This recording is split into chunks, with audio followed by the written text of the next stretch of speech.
ఎంత కష్టపడినా డబ్బు చేతిలో నిలవదు. కానీ మరికొందరు పెద్దగా కనిపించని అవకాశాలతోనే సంపదను పెంచుకుంటూ ఉంటారు. అది అదృష్టమా? కాదని ఆచార్య చాణక్యుడు చెబుతున్నాడు. సంపద అనేది ముందుగా మనస్సులో పుడుతుంది. తర్వాత జీవితంలో కనిపిస్తుంది. ధనవంతులు బయట ప్రపంచానికి తమ విజయాన్ని చూపిస్తారు. కానీ ఆ విజయానికి కారణమైన కొన్ని అలవాట్లు, కొన్ని ఆలోచనలు, కొన్ని రహస్యాలను చాలా అరుదుగా చెబుతారు. ఈరోజు అలాంటి కొన్ని విలువైన, అరుదైన రహస్యాలను మనం తెలుసుకున్నాం. రహస్యం ఒకటి, డబ్బు కోసం కాదు, విలువ కోసం పని చేస్తారు. డబ్బు కోసం కాదు, విలువ కోసం. ఈ ప్రపంచంలో చాలామంది ఉదయం లేచి పనికి వెళ్ళేది ఒకే కారణంతో, నెల ఆఖరులో జీతం రావాలి అనే ఆశతో. జీతం వస్తే జీవితం సాగుతుంది. బిల్లులు చెల్లించవచ్చు, అవసరాలు తీర్చుకోవచ్చు. కానీ ఒక ప్రశ్న మీరే మీరు వేసుకోండి. జీతం మాత్రమే మీ జీవితాన్ని మార్చగలదా? చాలామంది సంవత్సరాల తరబడి ఒకే ఉద్యోగం చేస్తుంటారు. ప్రతి సంవత్సరం కొద్దిగా జీతం పెరుగుతుంది. కానీ వారి జీవితం మాత్రం పెద్దగా మారదు. ఎందుకంటే వారు డబ్బు కోసం పని చేస్తున్నారు. విలువను సృష్టించడం కోసం కాదు. ఇదే చోట ధనవంతులు ఆలోచన భిన్నంగా ఉంటుంది. వారు కేవలం పని చేయరు.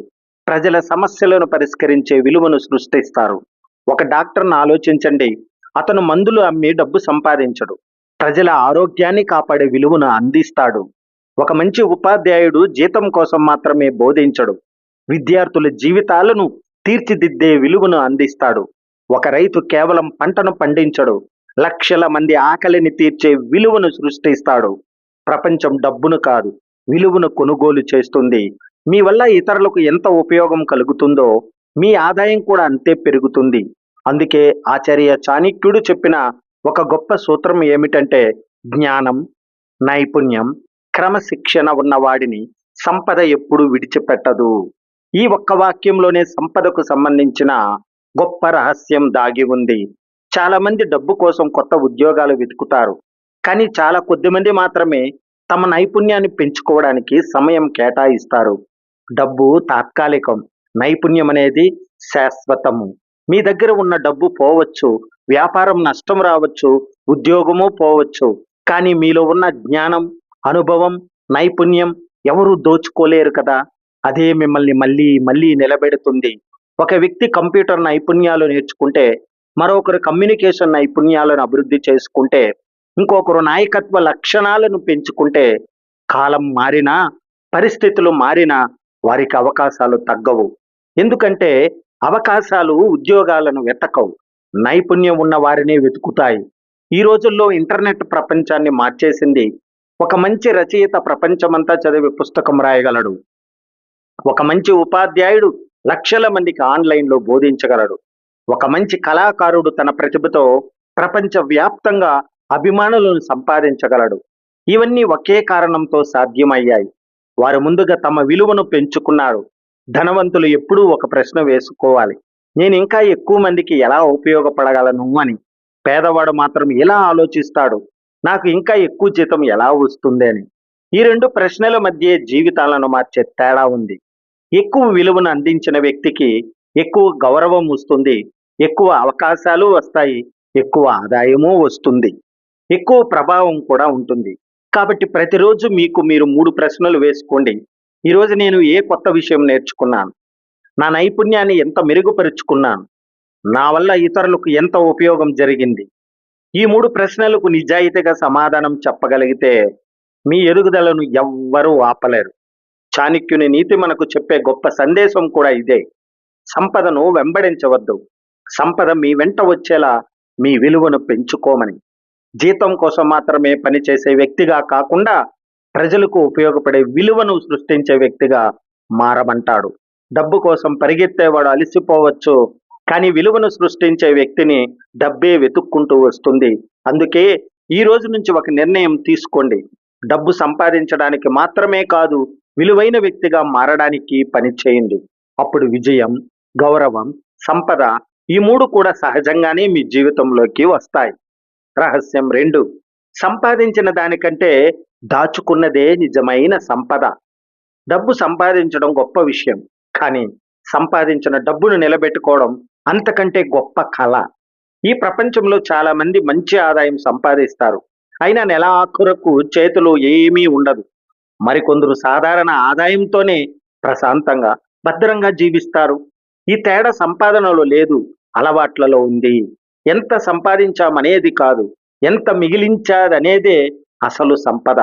చాణక్యుడు చెప్పిన ఒక గొప్ప సూత్రం ఏమంటే, సంపదను సంపాదించడం కంటే దానిని కాపాడుకోవడమే గొప్ప జ్ఞానము అని. చాలా మంది జీతం పెరిగిన వెంటనే కొత్త ఫోన్ కొనాలి, కొత్త బైక్ తీసుకోవాలి, ఖరీదైన బట్టలు వేసుకోవాలి, ప్రతి వారాంతంలో బయట తిరగాలని అనుకుంటారు. ఆదాయం పెరిగిన కొద్దీ జీవన శైలిని కూడా పెంచేస్తారు. ఫలితం ఆదాయం ఎక్కువైనా పొదుపు మాత్రం సున్నా. కానీ ధనవంతుల ఆలోచన పూర్తిగా భిన్నంగా ఉంటుంది. వారికి ప్రతి రూపాయి విలువ తెలుసు. వారు సంపాదించిన ప్రతి రూపాయిని ఒక ఉద్యోగిలా పని చేయిస్తారు. ఒక ఉద్యోగి నెలంతా పనిచేసి జీతం తెస్తాడు. అలాగే ఒక రూపాయి కూడా సరైన చోట పెట్టుబడి పెడితే మరిన్ని రూపాయలను తీసుకువస్తుంది. అందుకే ధనవంతులు డబ్బును ఖర్చు చేయడానికి ముందు ఒక ప్రశ్న వేసుకుంటారు: ఈ ఖర్చు నాకు భవిష్యత్తులో ఏదైనా లాభం తెస్తుందా? సమాధానం లేదు అయితే ఆ ఖర్చును వాయిదా వేస్తారు, లేదా పూర్తిగా మానేస్తారు. వారికి తెలుసు, ఈరోజు చేసిన చిన్న చిన్న అనవసర ఖర్చులే రేపటి పెద్ద ఆర్థిక సమస్యలకు కారణమవుతాయని. ఒక ఉదాహరణ చూద్దాం. ప్రతిరోజు 200 అనవసరంగా ఖర్చు చేస్తే నెలకు 6,000, సంవత్సరానికి 72,000.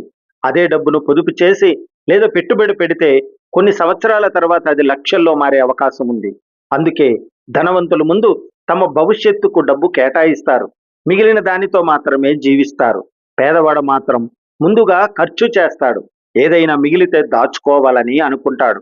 కానీ చివరికి మిగిలేది ఏమీ ఉండదు.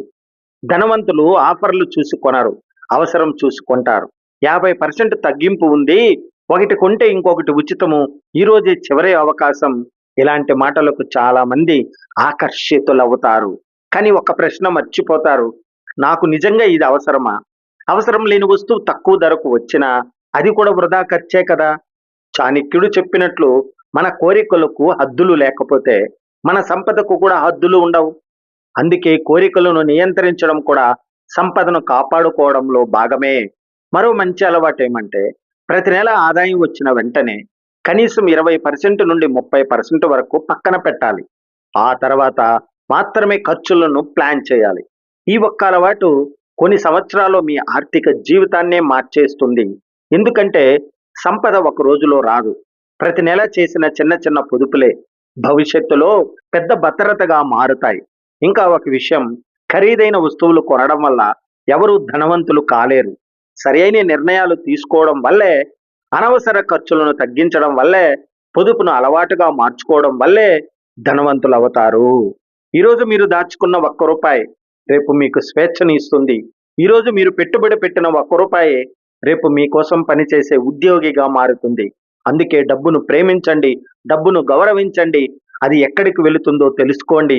ప్రతి ఖర్చును ప్రశ్నించండి, ప్రతి పొదుపును ఒక విజయంగా భావించండి. సంపాదించిన వాడు ధనవంతుడు కావచ్చు, కానీ దాచుకున్న వాడే నిజంగా సంపన్నుడు. మీ ఆదాయం ఎంత ఉందన్నది కాదు, మీ ఆర్థిక అలవాట్లు ఎలా ఉన్నాయన్నదే మీ భవిష్యత్తును నిర్ణయిస్తుంది. కాబట్టి ఈ రోజు నుంచి ఒక నిర్ణయం గట్టిగా తీసుకోండి: ఎక్కువ సంపాదించడం మాత్రమే కాదు, సంపాదించిన దాన్ని తెలివిగా దాచుకోవాలని, పెంచుకోవడం కూడా నేర్చుకోవాలి అని. అప్పుడు డబ్బు కోసం మీరు జీవితాంతం పని చేయాల్సిన అవసరం ఉండదు. ఒకరోజు మీ డబ్బే మీకోసం పని చేయడం ప్రారంభిస్తుంది. ఇక మూడవ రహస్యం, సమయాన్ని డబ్బు కంటే ఎక్కువగా విలువ ఇస్తారు. మీ చేతిలో ₹1,00,000 ఉంటే అవి పోతే మళ్ళీ సంపాదించవచ్చు. కానీ ఈరోజు ఉదయం నుంచి గడిచిపోయిన ఒక గంటను ఈ ప్రపంచంలో ఏ ధనవంతుడైనా, ఏ రాజైనా, ఏ శాస్త్రవేత్త అయినా తిరిగి కొనలేడు. అందుకే నిజమైన ధనవంతులు డబ్బును కాదు, సమయాన్ని తమ జీవితంలో అత్యంత విలువైన సంపదగా భావిస్తారు. చాణక్యుడు చెప్పిన గొప్ప సత్యం ఏమిటంటే, కాలాన్ని గౌరవించిన వాడే విజయాన్ని గెలుచుకుంటాడు, కాలాన్ని నిర్లక్ష్యం చేసిన వాడు అవకాశాలను కోల్పోతాడు అని. ప్రతి మనిషికి రోజుకి 24 గంటలే ఉంటాయి. ధనవంతుడికైనా, పేదవాడికైనా, విద్యార్థికైనా, ఉద్యోగికైనా సమయం మాత్రం సమానంగానే లభిస్తుంది. అయితే ఎందుకు కొందరు జీవితంలో అసాధారణ విజయాలు సాధిస్తారు, మరి కొందరు మాత్రం అదే చోటే ఉండిపోతారు? తేడా వారి అదృష్టంలో కాదు, వారు సమయాన్ని ఉపయోగించే విధానంలోనే ఉంటుంది. చాలా మంది ఉదయం లేచిన వెంటనే ఫోన్ తీసుకొని సోషల్ మీడియా చూస్తారు. ఒక్కసారి మాత్రమే అనుకుంటారు. కానీ తెలియకుండానే అరగంట, ఒక గంట, కొన్నిసార్లు 2 గంటలు కూడా గడిచిపోతాయి. రోజుకు 2 గంటలు వృధా చేస్తే ఒక నెలలో 60 గంటలు, ఒక సంవత్సరంలో 700 గంటలకు పైగా, అంటే దాదాపు ఒక నెల సమయం పూర్తిగా వృధా అయినట్టే. అందుకే విజయవంతులు సోషల్ మీడియాను పూర్తిగా వదిలేయరు. కానీ దానికి ఒక పరిమితిని పెడతారు. ఎందుకంటే వారికి తెలుసు, సమయాన్ని నియంత్రించలేని వ్యక్తి తన జీవితాన్ని కూడా నియంత్రించలేడు అని. చాలా మంది గంటల తరబడి గ్యాసిప్ చేస్తారు. ఇతరుల జీవితాల గురించి మాట్లాడతారు. ఎవరు ఏమి కొన్నారు, ఎవరు ఎక్కడికి వెళ్ళారు, ఎవరి గురించి ఏ వార్త వచ్చింది. కానీ ధనవంతులు ఈ చర్చల్లో పాల్గొనడానికి ఆసక్తి చూపరు. ఎందుకంటే ఇతరుల జీవితాలను చర్చించడం వల్ల తమ జీవితం మారదని వారికి తెలుసు. వారు తమ లక్ష్యాల గురించి ఆలోచిస్తారు, కొత్త విషయాలు నేర్చుకుంటారు, కొత్త అవకాశాలను వెతుకుతారు, ప్రతిరోజు నిన్నటి కంటే మెరుగ్గా ఉండేందుకు ప్రయత్నిస్తారు. ఒక విజయవంతమైన వ్యక్తిని గమనించండి. అతను ప్రతి పనికి ఒక సమయం కేటాయిస్తాడు. పని చేసే సమయం, కుటుంబంతో గడిపే సమయం, విశ్రాంతి తీసుకునే సమయం, చదివే సమయం. ఎందుకంటే క్రమశిక్షణ లేకుండా సమయాన్ని సరిగ్గా ఉపయోగించడం అసాధ్యం. చాణక్యుడు చెప్పాడు, సమయం విలువ తెలిసినవాడు అవకాశాన్ని ఎప్పటికీ కోల్పోడు అని. మన జీవితంలో ప్రతి నిమిషం ఒక విత్తనం లాంటిది. దాని సరైన నేలలో నాటితే అది మహావృక్షంగా పెరుగుతుంది. అదే నిర్లక్ష్యం చేస్తే అది ఎప్పటికీ ఫలితాన్ని ఇవ్వదు. ధనవంతులు ప్రతి గంటను ఒక పెట్టుబడిలా చూస్తారు. ఈ ఒక గంట నాకు ఏమి నేర్పుతుంది, నా ఆదాయాన్ని ఎలా పెంచుతుంది, నా జ్ఞానాన్ని ఎలా పెంచుతుంది, నా భవిష్యత్తును ఎలా మార్చుతుంది అనే ప్రశ్నలు వేసుకుంటారు. అందుకే వారు పుస్తకాలు చదువుతారు, కొత్త నైపుణ్యాలు నేర్చుకుంటారు, ఆరోగ్యాన్ని కాపాడుకుంటారు, సరి అయిన వ్యక్తులతో సమయం గడుపుతారు. ఎందుకంటే వారికి తెలుసు, సమయం సరిగ్గా పెట్టుబడి పెడితే అది జీవితాంతం లాభాలను ఇస్తుంది. ఒక గంట వ్యాయామం ఎన్నో సంవత్సరాల ఆరోగ్యాన్ని ఇస్తుంది. ఒక గంట చదువు జీవితాన్నే మార్చే అవకాశాన్ని ఇస్తుంది. ఒక గంట ప్రణాళిక ఎన్నో రోజుల కష్టాన్ని తగ్గిస్తుంది. అదే ఒక గంట ఆలస్యం ఒక అవకాశం కోల్పోయేలా చేస్తుంది. ఒక గంట నిర్లక్ష్యం ఒక సంవత్సరం వెనుకబడేలా చేస్తుంది. కాబట్టి ఈ రోజు నుంచి మీరు మిమ్మల్ని ఒక ప్రశ్న అడగండి, నా సమయం నా లక్ష్యాలకు ఉపయోగపడుతుందా, లేదా ఇతరుల జీవితాలను చూస్తూ వృధా అవుతుందా? మీ సమాధానమే మీ భవిష్యత్తును నిర్ణయిస్తుంది. డబ్బు పోతే మళ్ళీ సంపాదించవచ్చు, ఆరోగ్యం పోయినా కొంతవరకు తిరిగి పొందవచ్చు. కానీ ఒక్కసారి గడిచిపోయిన సమయం ఈ ప్రపంచంలో ఎప్పటికీ తిరిగి రాదు. అందుకే నిజమైన ధనవంతులు ప్రతి నిమిషాన్ని గౌరవిస్తారు, ప్రతి గంటను విలువైనదిగా మార్చుకుంటారు, ప్రతిరోజును తమ కలలకు దగ్గర చేసే అవకాశంగా చూస్తారు. నీతి మనకు చెప్పే గొప్ప సందేశం ఏమంటే, సమయాన్ని గౌరవించిన వాడు సంపదను సృష్టిస్తాడు, సమయాన్ని వృధా చేసిన వాడు అవకాశాలను కోల్పోతాడు. కాబట్టి డబ్బు కోసం మాత్రమే కాదు, సమయం కోసం కూడా జీవించడం నేర్చుకోవాలి. ఎందుకంటే సమయమే జీవితానికి నిజమైన సంపద. ఇక 4వ రహస్యం, డబ్బును ఖర్చు చేయరు, పెట్టుబడిగా మారుస్తారు. చాలా మంది జీవితాంతం డబ్బు కోసం పని చేస్తూనే ఉంటారు. కానీ కొందరు మాత్రం ఒక దశ తర్వాత డబ్బునే తమ కోసం పనిచేలా చేస్తారు. ఈ రెండు ఆలోచనల మధ్య ఒక చిన్న తేడా జీవితంలో పెద్ద మార్పుకు కారణమవుతుంది. ఒక సాధారణ మనిషి జీతం వచ్చిన వెంటనే కొత్త ఫోన్ కొనాలని, కొత్త బట్టలు కొనాలని, బయట తిరగాలని, ఇతరులకు కనిపించే వస్తువుల మీద డబ్బు ఖర్చు చేయాలని ఆలోచిస్తాడు. ఆ క్షణంలో ఆ వస్తువులు ఆనందాన్ని ఇస్తాయి. కానీ కొద్ది రోజుల తర్వాత వాటి విలువ తగ్గిపోతుంది. మళ్ళీ కొత్తది కావాలని కోరిక మొదలవుతుంది. ఇలా డబ్బు వచ్చిందే ఖర్చు అవుతూ ఉంటుంది. కానీ ధనవంతుడు అదే డబ్బును వేరే కోణంలో చూస్తాడు. అతను ఒక ప్రశ్న వేసుకుంటాడు, ఈ డబ్బు రేపు నాకు ఇంకొంత డబ్బు సంపాదించి పెడుతుందా? జవాబు అవును అయితేనే అతను ఆ డబ్బును ఖర్చు చేస్తాడు. ఎందుకంటే అతనికి తెలుసు, ఖర్చు చేసిన ప్రతి రూపాయి తగ్గిపోతుంది, పెట్టుబడిగా పెట్టిన ప్రతి రూపాయి పెరిగే అవకాశం ఉంటుందని. ఉదాహరణకు 1000 రూపాయలు విలువైన ఒక వస్తువు కొంటే అది కొంతకాలం తర్వాత పాతబడిపోతుంది. అదే 1000 రూపాయలను సరైన పెట్టుబడిలో పెడితే అది సంవత్సరాల తర్వాత ఎన్నో రెట్లు పెరిగే అవకాశం ఉంటుంది. ధనవంతులు కేవలం బ్యాంకులో డబ్బు దాచుకోవడం మాత్రమే కాదు, వ్యాపారాల్లో, షేర్లలో, మ్యూచువల్ ఫండ్లలో, భూముల్లో, అద్దె ఆదాయం వచ్చే ఆస్తుల్లో, తమ నైపుణ్యాలను పెంచే విద్యలో పెట్టుబడి పెడతారు. ఎందుకంటే అత్యుత్తమ పెట్టుబడి అంటే భవిష్యత్తులో ఆదాయాన్ని పెంచేది. మరో ముఖ్యమైన విషయం, వారు సంపాదించిన ప్రతి రూపాయిలో కొంత భాగాన్ని ముందుగా పెట్టుబడికి కేటాయిస్తారు. మిగిలిన దానితోనే ఖర్చులు చేస్తారు. చాలామంది మాత్రం దీనికి విరుద్ధంగా వ్యవహరిస్తారు. ముందుగా ఖర్చులు చేస్తారు. మిగిలితే పెట్టుబడి పెడదాం అనుకుంటారు. కానీ చివరికి ఏమీ మిగలదు. అందుకే ధనవంతులు ఒక అలవాటు చేసుకుంటారు. ముందు నాకు నేను చెల్లిస్తాను అంటే ఆదాయం వచ్చిన వెంటనే కొంత మొత్తాన్ని పెట్టుబడిగా మార్చి తర్వాత మిగతా ఖర్చులు చేస్తారు. వారికి ఒక విషయం స్పష్టంగా తెలుసు. ఒక ఖరీదైన కారు మీ జేబులో నుంచి డబ్బు తీస్తుంది. కానీ ఒక మంచి పెట్టుబడి ప్రతి నెల మీ జేబులోకి డబ్బు తీసుకువస్తుంది. ఇదే ఆస్తి మరియు బాధ్యత మధ్య ఉన్న అసలు తేడా. నిజమైన సంపద అంటే చేతిలో ఎక్కువ డబ్బు ఉండటం కాదు. మీరు పని చేయకపోయినా మీకు ఆదాయం వచ్చే వ్యవస్థ ఉండటమే నిజమైన సంపద.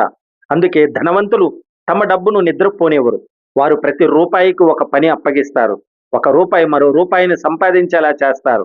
ఆ రూపాయి మళ్ళీ ఇంకో రూపాయిని సంపాదించేలా వ్యవస్థను నిర్మిస్తారు. ఇదే చక్రవడ్డీ శక్తి. కాలం గడిచే కొద్దీ డబ్బు తనంతట తానే పెరుగుతుంది. చాలా మంది అంటారు, ముందు చాలా డబ్బు వచ్చిన తర్వాత పెట్టుబడి పెడతాం. కానీ నిజం ఏమిటంటే పెట్టుబడి పెట్టడం వల్ల పెద్ద సంపద ఏర్పడుతుంది. పెద్ద సంపద వచ్చిన తర్వాత కాదు. మీ జీతం మిమ్మల్ని ధనవంతులను చేయదు. మీ పెట్టుబడులే మిమ్మల్ని ఆర్థికంగా స్వతంత్రులను చేస్తాయి. ఈరోజు మీరు ఖర్చు చేయబోయే ప్రతి రూపాయి ముందు ఒక ప్రశ్న అడగండి. ఇది నా డబ్బును తగ్గిస్తుందా, పెంచుతుందా? ఈ ఒక్క ఆలోచన మీ జీవితాన్ని పూర్తిగా మార్చగలదు. సాధారణ మనిషి డబ్బు కోసం జీవితాంతం పని చేస్తాడు. ధనవంతుడు మాత్రం తన డబ్బును తన కోసం పని చేసేలా చేస్తాడు. అదే నిజమైన ఆర్థిక స్వేచ్ఛ. అదే శాశ్వత సంపదకు దారి. ఇక ఐదవది, భావోద్వేగాలతో నిర్ణయాలు తీసుకోకూడదు. మీరు ఎప్పుడైనా కోపంలో ఒక నిర్ణయం తీసుకుని తర్వాత పశ్చాత్తాపడారా? లేదా భయంతో ఒక అవకాశాన్ని వదులుకుని తర్వాత అదే అవకాశం మరొకరిని విజయవంతం చేయడం చూసి బాధపడ్డారా? చాలా మంది జీవితంలో చేసే అతిపెద్ద తప్పు ఇదే. వారు నిజాలను చూసి నిర్ణయం తీసుకోరు. ఆ సమయంలో ఉన్న భావోద్వేగాలను చూసే నిర్ణయం తీసుకుంటారు. కానీ ధనవంతులు, విజయవంతులు, గొప్ప నాయకులు ఒక విషయాన్ని బాగా అర్థం చేసుకుంటారు. భావోద్వేగాలు తాత్కాలికం, కానీ వాటి ఆధారంగా తీసుకునే నిర్ణయాలు మాత్రం శాశ్వత ప్రభావాన్ని చూపుతాయి. అందుకే వారు ఎప్పుడు తమ మనస్సును కాదు, తమ ఆలోచనలను నమ్ముతారు. భయం వచ్చినప్పుడు అమ్మరు. మార్కెట్ కొద్దిగా పడిపోతే చాలా మంది భయపడిపోతారు. ఇంకా పడిపోతుందేమో, అంతా పోతుందేమో అని ఆలోచించి వెంటనే అమ్మేస్తారు. కొన్ని రోజుల తర్వాత అదే మార్కెట్ మళ్ళీ పైకి వెళుతుంది. అప్పుడు వాళ్ళు బాధపడతారు. ధనవంతులు మాత్రం ఒక విషయం తెలుసుకుంటారు. భయం నిజం కాదు, అది ఒక భావన మాత్రమే. అందుకే వారు మొదట పరిస్థితిని విశ్లేషిస్తారు. ఇది తాత్కాలిక సమస్య లేదా నిజంగా ప్రమాదమా అని తెలుసుకున్న తర్వాతే నిర్ణయం తీసుకుంటారు. ఆశ ఎక్కువైనప్పుడు కొనరు. మార్కెట్ వేగంగా పెరుగుతుంది. అందరూ కొనుగోలు చేస్తున్నారు. సోషల్ మీడియాలో ఇదే జీవితంలో ఒక అవకాశం ఇంకా రెట్టింపు అవుతుంది అనే మాటలు వినిపిస్తాయి. చాలా మంది ఆశతో ఆలోచించకుండా పెట్టుబడి పెడతారు. కానీ ధనవంతులు గుంపును అనుసరించరు. వారు ప్రశ్నించుకుంటారు, దీని అసలు విలువ ఎంత? ఇప్పుడే కొనడం సరైన సమయమా అని పరిశీలిస్తారు. ఆశ ఎక్కువైతే తప్పులు కూడా ఎక్కువ అవుతాయి. కోపంలో నిర్ణయాలు తీసుకోరు. ఎవరైనా అవమానించారు, ఎవరైనా మోసం చేశారు, ఎవరైనా మాటతో గాయపరిచారు, అప్పుడు చాలా మంది వెంటనే ప్రతీకారం తీర్చుకోవాలని నిర్ణయించుకుంటారు. కానీ కోపం వచ్చినప్పుడు మన మెదడు స్పష్టంగా ఆలోచించదు. ఆ సమయంలో తీసుకున్న నిర్ణయాలు సంబంధాలను, అవకాశాలను, డబ్బును, కొన్నిసార్లు జీవితాన్ని నాశనం చేస్తాయి. అందుకే తెలివైన వారు కోపం వచ్చినప్పుడు స్పందించరు. ముందు ప్రశాంతంగా ఉంటారు. తర్వాత ఆలోచించి నిర్ణయం తీసుకుంటారు. వాస్తవాలను చూసి నిర్ణయం తీసుకుంటారు. ధనవంతులు ఒక ప్రశ్న ఎప్పుడూ అడుగుతారు. నిజమేమిటంటే ఇతరులు ఏమంటున్నారు అనేది కాదు. సోషల్ మీడియాలో ఏమి వైరల్ అవుతుంది అనేది కాదు. తమకు ఎలా అనిపిస్తుంది అనేది కూడా కాదు. వాస్తవాలు ఏమి చెబుతున్నాయి అనేదే వారికి ముఖ్యం. వారి డేటాను చూస్తారు, అనుభవాన్ని చూస్తారు, దీర్ఘకాల ఫలితాలను ఆలోచిస్తారు. అందుకే వారి నిర్ణయాలు స్థిరంగా ఉంటాయి. భావోద్వేగాలను నియంత్రించడం అంటే వాటిని చంపేయడం కాదు. కొంతమంది అనుకుంటారు భావోద్వేగాలు లేకపోవడమే విజయం అని. కాదు. భయం ఉండొచ్చు, బాధ ఉండొచ్చు, కోపం కూడా రావచ్చు. కానీ ఆ భావోద్వేగాలు మీ నిర్ణయాలను నియంత్రించకూడదు. మీరు వాటిని నియంత్రించాలి. అదే నిజమైన మానసిక బలం. ప్రతి విజయవంతమైన వ్యక్తిలో కనిపించే ఒక అలవాటు వెంటనే స్పందించరు. ఒక్కసారి ఆగుతారు, ఆలోచిస్తారు, లాభ నష్టాలను పరిశీలిస్తారు. అప్పుడు మాత్రమే నిర్ణయం తీసుకుంటారు. ఈ ఒక్క అలవాటు వారిని వేల మందిలో ప్రత్యేకంగా నిలబెడుతుంది. భయంతో తీసుకునే నిర్ణయం అవకాశాలను దూరం చేస్తుంది. ఆశతో తీసుకున్న నిర్ణయం నష్టాలను దగ్గర చేస్తుంది. కోపంతో తీసుకున్న నిర్ణయం శాంతిని కోల్పోయేలా చేస్తుంది. కానీ వాస్తవాలను చూసి సహనంతో, స్పష్టమైన ఆలోచనతో తీసుకున్న నిర్ణయం జీవితాన్నే మార్చగలదు. అందుకే భావోద్వేగాలపై నియంత్రణ సంపదకు మాత్రమే కాదు, విజయానికి, మంచి సంబంధాలకు, ప్రశాంతమైన జీవితానికి కూడా అతిపెద్ద బలం. మీ మనసును గెలిచిన రోజే మీ జీవితాన్ని కూడా గెలవడం ప్రారంభమవుతుంది. ఇక 6వ రహస్యం, నిరంతరం నేర్చుకుంటూనే ఉంటారు. పాఠశాల పూర్తయితే చదువు పూర్తయిందని వారు అనుకోరు. ప్రతి పుస్తకం, ప్రతి అనుభవం, ప్రతి తప్పు ఒక కొత్త పాఠమే. నేర్చుకోవడం ఆపిన రోజు ఎదుగుదల కూడా ఆగిపోతుందని అర్థము. ఇక 7వ రహస్యం, అప్పును జాగ్రత్తగా ఉపయోగిస్తారు. అవసరం లేని అప్పు భవిష్యత్తు ఆదాయాన్ని ఈరోజే ఖర్చు చేసినట్లే. అందుకే ధనవంతులు అప్పు తీసుకున్న అది ఆదాయం పెంచే పనికే ఉపయోగిస్తారు, ఆడంబరాలకు కాదు. ఇక రహస్యం 8, సరైన వ్యక్తులతోనే స్నేహం చేయాలి. మీ చుట్టూ ఉన్న 5గురు వ్యక్తులు మీ భవిష్యత్తును ప్రభావితం చేస్తారు. ఇప్పుడు నెగిటివ్గా మాట్లాడే వాళ్ళతో ఉంటే మీ ఆలోచనలు కూడా అలాగే మారుతాయి. అందుకే విజయాన్ని కోరుకునేవారు విజయవంతుల నుంచి నేర్చుకోవడానికి ప్రయత్నిస్తారు. ఇక రహస్యం 9, చిన్న మొత్తాలను ఎప్పుడు తక్కువగా చూడకూడదు. ₹1 విలువ తెలియని వ్యక్తి 1,00,000 విలువను కూడా నిలబెట్టుకోలేడు. చిన్న పొదుపులే పెద్ద సంపదకు పునాది. ఇక రహస్యం 10, సహనం వారి అతిపెద్ద ఆయుధం. ధనవంతులు ఒక్క రోజులో ధనవంతులు కాలేరు. వారికి ఒక ప్రణాళిక ఉంటుంది, దానికి క్రమశిక్షణ ఉంటుంది, దాన్ని అమలు చేసే సహనం కూడా ఉంటుంది. వారు త్వరగా ధనవంతులు కావాలని కాదు, ఎప్పటికీ నిలిచే సంపదను నిర్మించాలని ఆలోచిస్తారు. చాణక్యుడు చెప్పిన గొప్ప సత్యం ఏమిటంటే, సంపద ముందుగా మనిషి ఆలోచనల్లో పుడుతుంది, తర్వాత అతని అలవాట్లలో పెరుగుతుంది, చివరికి అతని జీవితంలో కనిపిస్తుంది. కాబట్టి డబ్బును వెంబడించకండి, మీ విలువను పెంచుకోండి. మీ సమయాన్ని గౌరవించండి, ఖర్చులను నియంత్రించండి, నిరంతరం నేర్చుకోండి. ఈ అలవాట్లు మీ జీవితంలో భాగమైతే సంపద మీకు దూరంగా ఉండదు. మీకు ఈ వీడియో నచ్చితే లైక్ చేయండి, మీ అభిప్రాయాన్ని కామెంట్లో తెలియజేయండి. ఇలాంటి చాణక్య నీతి జీవిత విజయ రహస్యాల కోసం మన ఛానల్ని సబ్స్క్రైబ్ చేసి బెల్ ఐకాన్ నొక్కడం మర్చిపోవద్దు. Thank you very much. జై హింద్. వందే మాతరం.